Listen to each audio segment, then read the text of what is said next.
My name is Brian Miller. I'm the head basketball coach at Milwaukee School of Engineering, and back for a second, hopefully not annual, visit to UW Eau Claire basketball. But it's a great privilege to be here in one of the strongest and richest basketball history universities in our state. And having been involved in basketball coaching since 1987, this is certainly one of the great places to have an opportunity to talk to the folks about coaching, and just a place that stands out. For a lifelong Division III guy, I guess to put it in Division I terms, this would be like interviewing at Kansas or North Carolina. And so it's great to be here and visiting with the fine folks and looking at your great city. Is it weird at all to be back for a second time here interviewing? Not really weird, no. Things change. Sports is a very dynamic, and athletics is a very dynamic and ever-changing, face, and people make decisions. And certainly wasn't anticipating it necessarily, but once I heard Kyle had moved on, then became very interested again. You look at this, the circumstances of being back here the second time, Brian, and you were given the opportunity to be the next head coach, building trust with kids and recruits. There's not a whole lot you can do with kids that are seniors that are going to be on the team, but how important is that? Is it's going to be trust and building that with kids that are coming back and for future kids? That's the most important thing. It's the first thing. We have a little team philosophy page that I put in our team playbook, and that's number one is trust. And with the current players, you're going to have to earn that trust, and you're going to have to work at that. But even if they hadn't gone through a one-year changeover, you got to do that as a head coach anyway, and you got to renew that every year, even with your veterans. So it's the first thing we have to do all the time. Now, I think it would be very important with your seniors, who are some good, nice players, had some good years, to get them on board first and really delve into them, your philosophy and how you're going to do things, and how the programs are going to operate, and to get their input. That'll allow for better buy-in if they get to be a part of setting the standards. And you got to give them a chance to get to know you. You can't walk in and say, "Hi, I'm Brian, trust me." That's got to be earned. And in the same way that their play on the court has to earn my trust, I know that it has to be a two-way street, and my actions to them has to earn their trust. And the best way to do that is to be their advocate for more things than just basketball, whether it's helping them academically or professionally in their development. I guess one of the sayings I like is before they care about what you know, they need to know that you care. And so that would be step one. Has anything changed with you since last year? I know you were here last year talking about your philosophy. Yeah. Is anything different? Are you the same coach? Obviously, you're one more year into this. Yeah, I've been doing this long enough that I'm not changing very much anymore. It doesn't mean we don't adapt, but no, not much has changed in terms of philosophy. This place is the only job I apply for because I think my recruiting template at a very high academic engineering school can be replicated here. There are other good Division III jobs out there that I'm not interested in because it doesn't fit me and my way of doing things and the way that I've been successful. So that's why this one stands out to me. And we want to recruit high-level students who are great athletes, and ultimately those types of kids tend to be very hardworking, responsible, selfless, and all the characteristics that you want in the type of player that's going to help you be successful on the court. So that philosophy has not changed. I would say the only thing that ever changes with me is that I tinker with offensive things here and there, but our staple is high-level student athletes playing great defense. We've been first in our conference in scoring and field goal percentage defense, I think 5 of the last 6 years, and so those philosophies stay, and then what we're going to do on the offensive end might fluctuate depending on where our strengths are.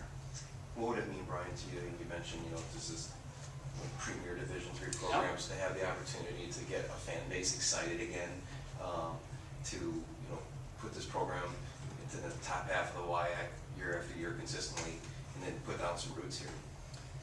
Well, yeah, that's a big part of it too, because your city's very attractive to raise a family. I have young children, and I won't want to just go anywhere and move them all over. I'm not one of those nomads. I think my record shows that 7, 8 years at MSOE, 5 at the place before that, and 7 at the one before that. I don't just jump all over. So setting up roots would be big, and this would be an opportunity for me, what I think would be the last move that I want to make professionally and stay here a long time. So I think you can turn this into one of the top half again. It's certainly got that kind of tradition and excitement about it.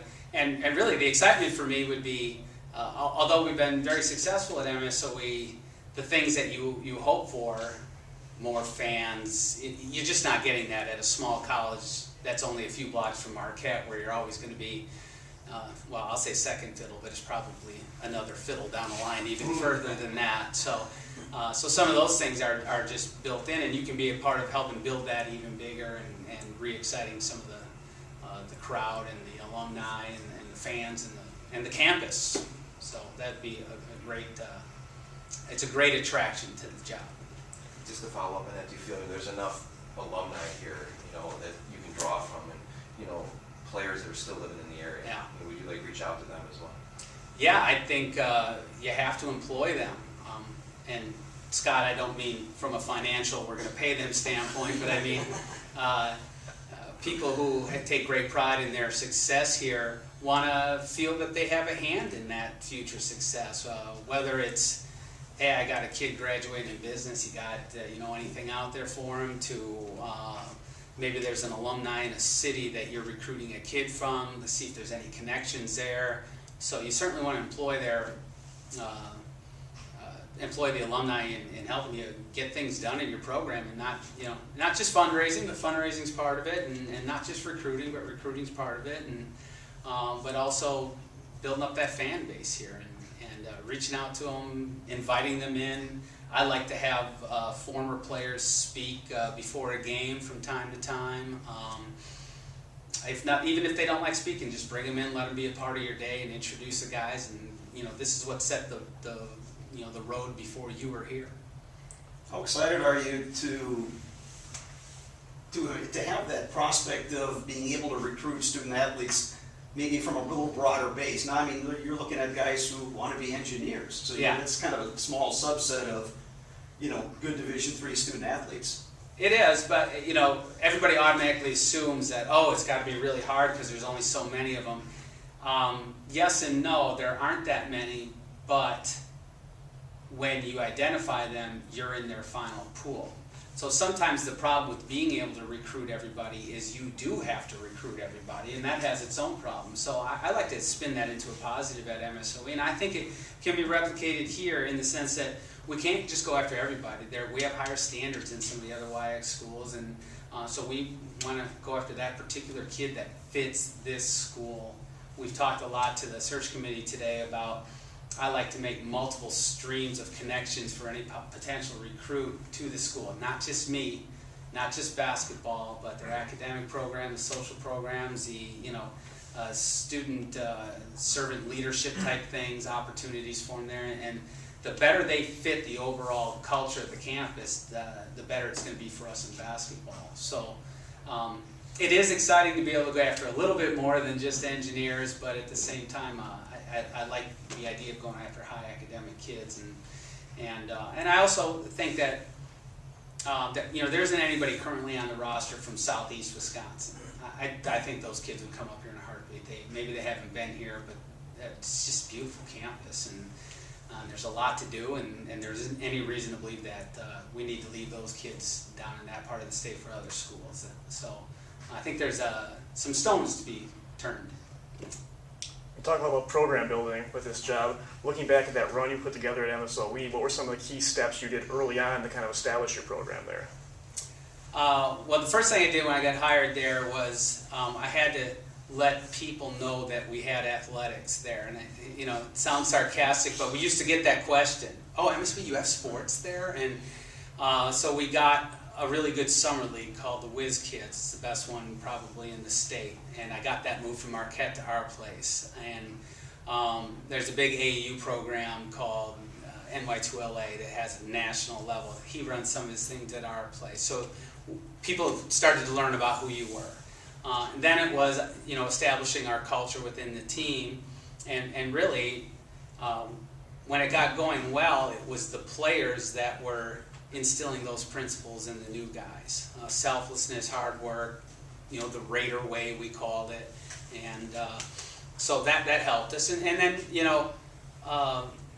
finding good recruits. When I started there, I assumed I was going to have to recruit mostly Illinois, that Wisconsin's too saturated by too many Division IIIs.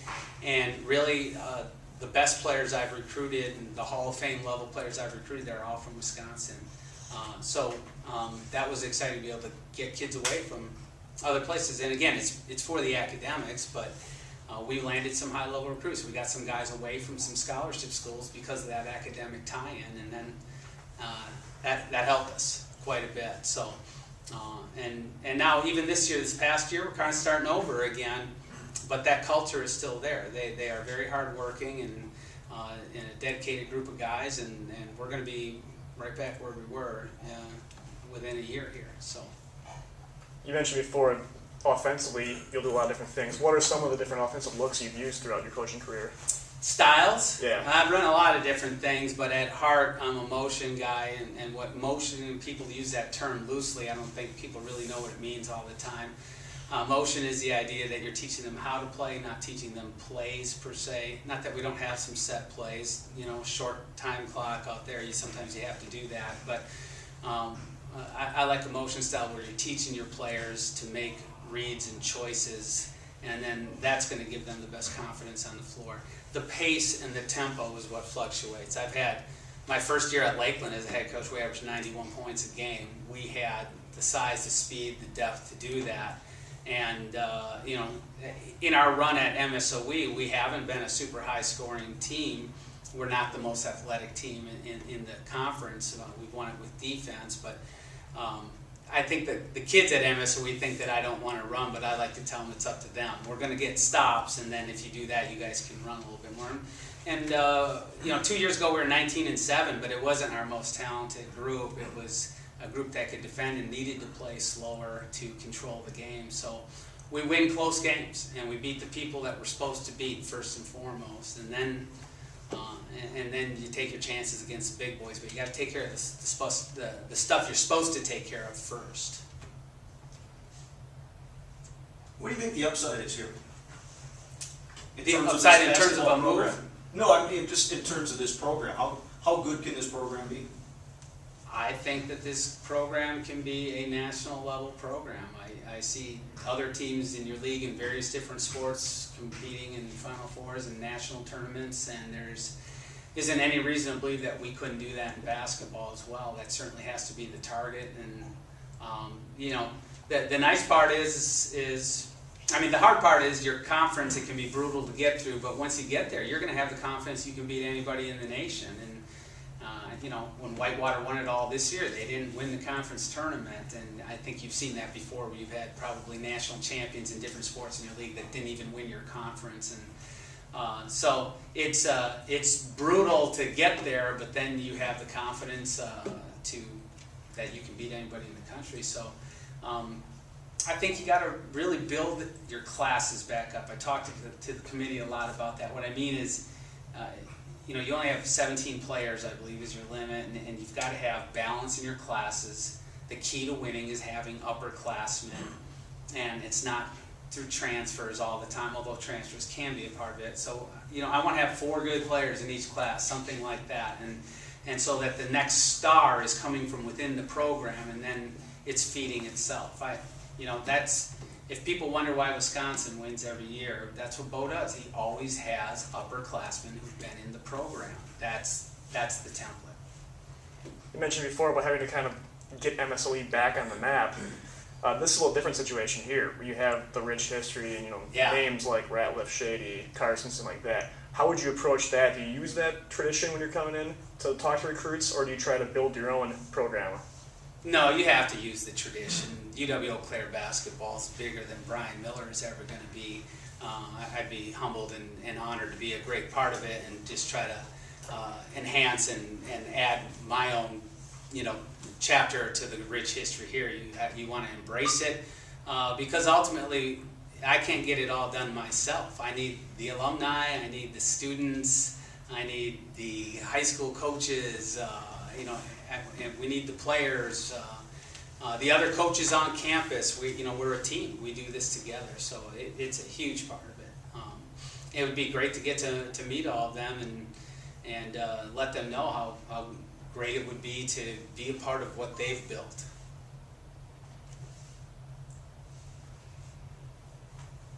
What do you tell the guys who have been through a couple coaching changes now? The next coach coming is going to be the third head coach in 3 years. Yeah, it's not an ideal situation for them. So how are we going to make the best of it? And it's a life lesson.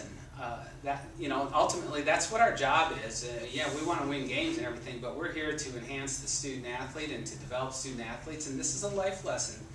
They're going to deal with that professionally or maybe personally in their lives. They've got to be adaptable, and they're going to need to look at the positives that can come as well. So you're going to have to take a lot of time to build trust with the guys, and I think we talked about that earlier in the interview. But ultimately for them, I got a good feeling from talking to them, the players, that they're not so shocked this time. Last year everything was all new to them. Now they know what they need to do. The players have told me, some of the leaders, that they're running, they're lifting, they're playing, they're doing the things that they need to do in the off season here. So I think they get that. Basketball program is not just about one person, that they're taking ownership is a good way to say it, and just to let them know that I want to be part of that and help them build that, and here's my plan for that, and I think that's a good way to build the trust and get it going. Does that make you feel good that you've got players like that who are kind of taking ownership? Yeah, that's why I asked them the question. It was on the phone interview part of the process, and because last year when I met with the players,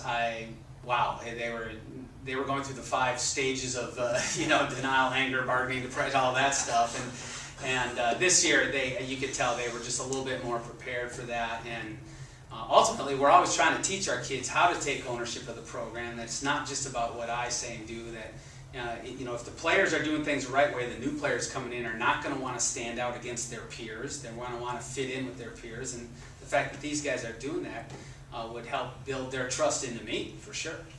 Whoever the next coach is going to be, is it a disadvantage, being, where May school's about to get let out, reaching out to high schools and stuff like that? You talked about wanting 4 players in every class. Yeah. Would that just be tough for whoever the coach is going to be? Yeah, nowadays I think the recruiting doesn't go to the end of summer like it used to, and kids have made choices, and I don't know where they're at with their class at this point in time. So yeah, there might be a little bit of that, but you have a strong base of upperclassmen. I think you only lost 1 senior, so there's some time to address that. So I think it's a little better situation than maybe it was a year ago, where a couple guys left in addition to the coach, and then nobody knew where they stood. Now you got a strong base of guys who've been through this, are going to be upperclassmen, and it's always going to take a couple of years to balance everything out the way that you want it. But so a little bit of a disadvantage, but not huge.